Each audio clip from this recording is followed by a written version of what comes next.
বাংলাদেশের ভিতরে এক নম্বর তৌহিদ আফ্রিদি আগে ইউটিউব জন্ম দিছে। আচ্ছা, আপনার বরিশালের সবচেয়ে একজন ফেমাস ব্যক্তির নাম বলেন। আমাদের তো ফেমাস ব্যক্তি, হ্যাঁ ফেমাস ব্যক্তি আপনাদের আমাদের জেলা। অল দ্য বেস্ট, পুরো খালি বরিশাল না, অল দ্য পুরো দুনিয়ার ভিতরে এক নম্বর ফেমাস হয়েছে তৌহিদ আফ্রিদি, মাই টিভি চ্যানেলের ছেলে। ও মাই গড, বরিশালে বলা মনু মনু কেমন আছো? কেমন আছো? আমি ভালো আছি, কিন্তু তৌহিদ আফ্রিদি মাই টিভি চ্যানেলের ছেলে।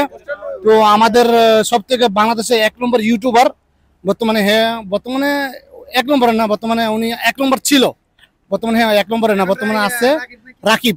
রাকিব বর্তমানে। আচ্ছা, আপনি তৌহিদ আফ্রিদি সম্পর্কে আসলে কি বলতে চান? তৌহিদ আফ্রিদি ভাই, আমি কই তৌহিদ আফ্রিদির জন্য, তৌহিদ আফ্রিদি যে একটা বেস্ট ছেলে, আলহামদুলিল্লাহ। ওরা দুই ভাই বোন, আমাদের বরিশালের ছেলে। আর ওর ব্রেন্টের ভিতরে যে ওই যেদুর কাজ করে, আসলে ওই বাপের টাকা উড়ায় না। অনেক মানুষ বাপের টাকা উড়ায়, আসলে ওই ছোট থেকে ওর বাবাই সৌদি আরবে আগে ক্যামেরাম্যান ছিল, চাকরি করতো, বিয়ের ভিডিও করতো। হ্যাঁ ঠিক আছে, ওই জায়গায় তার বাবা একটু উড়ার পরে যে একটা শাকিল আহমেদ নাকি নাসির আহমেদ?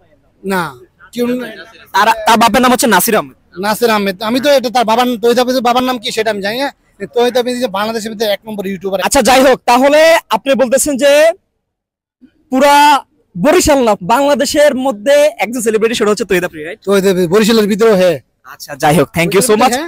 বাংলাদেশের ভিতরে হ্যাঁ, অল বিশ্বের ভিতরে হ্যাঁ, বিশ্বের ভিতরে হ্যাঁ। এটা বলেন না ভাই, মারবেন না না, মানুষ আপনি দেখান চ্যালেঞ্জ দিম ভাই, চ্যালেঞ্জ দিম ভাই। আচ্ছা ঠিক আছে, ঠিক আছে। অল বাংলাদেশের ভিতরে এক নম্বর তৌহিদ আফ্রিদি আগে ইউটিউব জন্ম দিছে।